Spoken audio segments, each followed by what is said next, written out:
नमस्कार दोस्तों, एक बार मैं फिर से स्वागत करता हूं आप सभी लोगों का आपका अपने YouTube चैनल गुरुवर जी के में। जी हाँ दोस्तों, तो एक बार मैं फिर से हाजिर हूं आप लोगों के लिए लेकर एक नई वैकेंसी की जानकारी जो कि विद्युत सेवा आयोग के द्वारा निकाली गई है, यानी कि Uttar Pradesh power corporation limited यानी कि यूपीपीसीएल में कुछ पद निकाले गए हैं जो कि टेक्नीशियन के संबंध में है, इलेक्ट्रिकल टेक्नीशियन के संबंध में।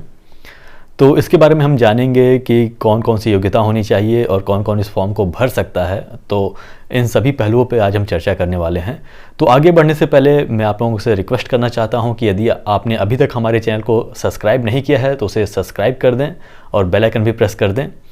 तो चलिए आगे बढ़ते हैं ज़्यादा समय न लेते हुए। तो सबसे पहले मैं बता दूँ कि कौन सी पोस्टें हैं। तो यह टेक्नीशियन की पोस्टें निकाली गई हैं इलेक्ट्रिकल में, और कुल मिलाकर यदि देखिए यहाँ पे अनारक्षित की जो सीटें हैं वो 357 सीटें निकाली गई हैं, और अन्य पिछड़ा वर्ग यानी कि नॉन क्रीमी लेयर की जो सीटें हैं ओबीसी कैंडिडेट्स की वह 241 है, और अनुसूचित जाति की यानी कि एससी कैंडिडेट्स की 187 है, और अनुसूचित जनजाति की 17 है, और आर्थिक रूप से कमजोर वर्ग के लिए यानी कि ईडब्ल्यूएस कैंडिडेट्स के लिए 89 पदें यहाँ पे निकाली गई हैं।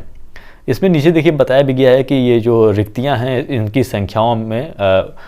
संख्याओं को मतलब बढ़ाया भी जा सकता है, घटाया भी जा सकता है। यह इनके ऊपर यानी कि Uttar Pradesh power corporation limited के ऊपर निर्भर करता है कि वह क्या करेंगे। भर्ती के दौरान जब चीज़ें और ज़्यादा क्लियर हो जाती हैं यानी कि विभाग में कितनी भर्तियाँ खाली हैं, जब इसका वास्तविक ज्ञान होता है तो वह सीटों को बढ़ा घटा सकते हैं। यानी कि कुल मिलाकर देखा जाए तो 891 पद यहाँ पे निकाले गए हैं अलग अलग वर्गों के लिए।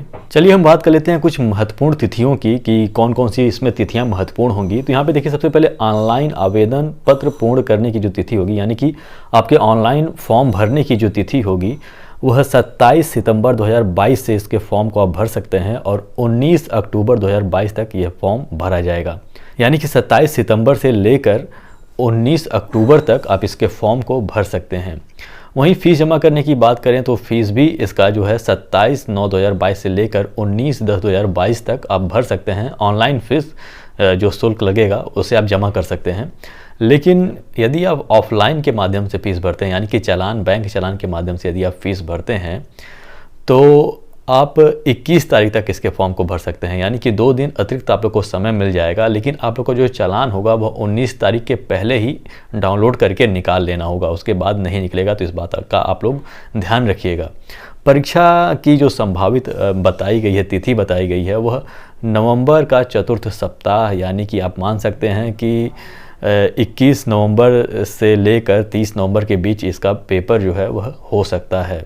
यदि हम फीस की बात कर लें तो जो फीस जमा करना होगा आप लोगों को, यहाँ पे देखिए अनुसूचित जाति और अनुसूचित जनजाति के अभ्यर्थियों के लिए यानी कि एससी और एसटी कैंडिडेट्स के लिए 826 रुपये अदा करना होगा उन्हें, और अन्य समस्त जो श्रेणियां हैं यानी कि जैसे कि जनरल हो गया, ओबीसी हो गया, ईडब्ल्यूएस हो गया, ये सभी जो कैंडिडेट्स हैं वह 1180 रुपये जमा करेंगे फ़ीस के रूप में।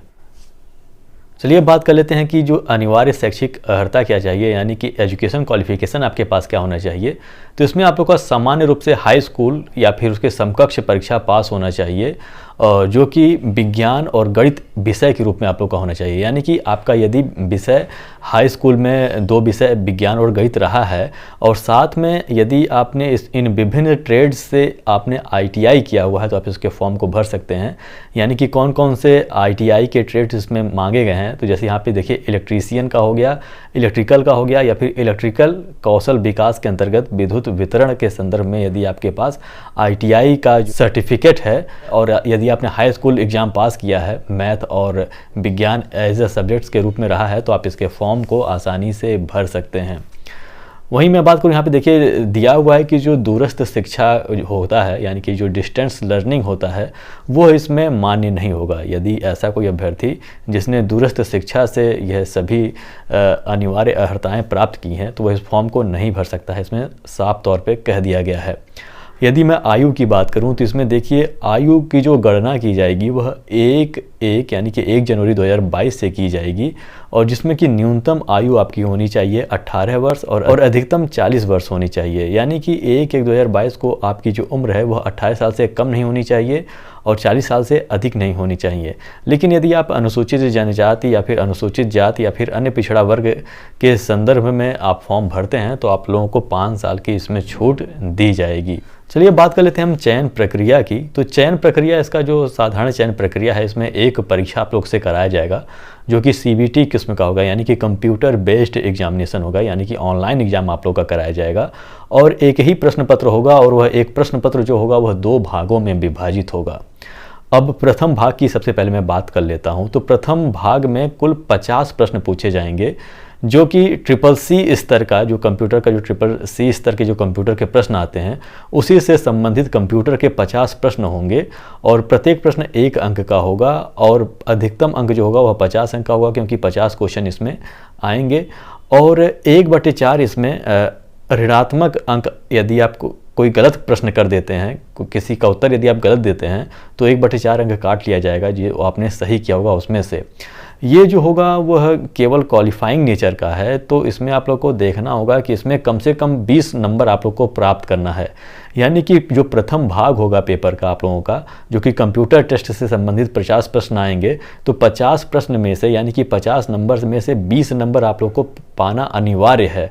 यदि आप 20 नंबर नहीं पा पाते हैं तो आप लोग का अभ्यर्थन समाप्त कर दिया जाएगा, यानी कि आप लोग का जो द्वितीय भाग का जो पेपर होगा वह जांच ही नहीं किया जाएगा। आप लोगों को समझना होगा कि जो प्रथम भाग का जो कंप्यूटर का पेपर होगा ये आप लोग के जो मुख्य जो मेरिट लिस्ट निकलेगी आप लोग के चयन के लिए, उसमें इसका नंबर नहीं जोड़ा जाएगा।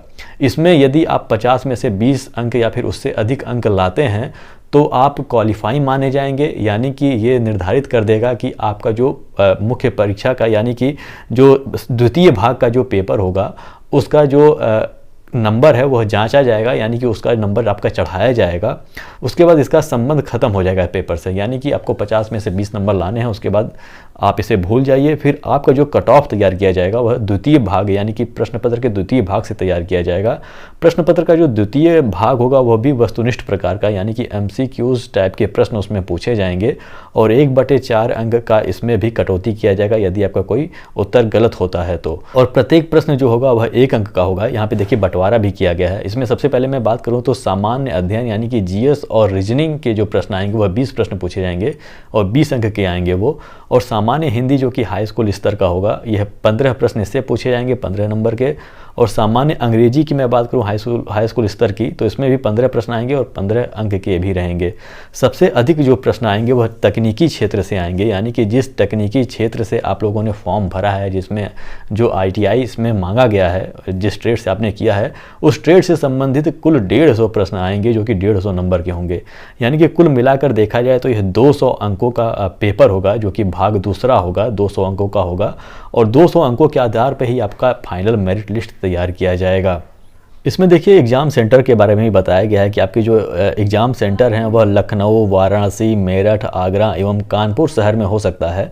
अतः मतलब ये इस पे मतलब यह इस बात पे डिपेंड करता है कि कितने अभ्यर्थी फॉर्म भरते हैं। यदि अधिक अभ्यर्थी फॉर्म भरते हैं तो हो सकता है कि शहरों की संख्या बढ़ा भी दी जाए, यदि कम भरते हैं तो शहरों की संख्या कम भी की जा सकती है, तो ये उनके ऊपर निर्भर करता है।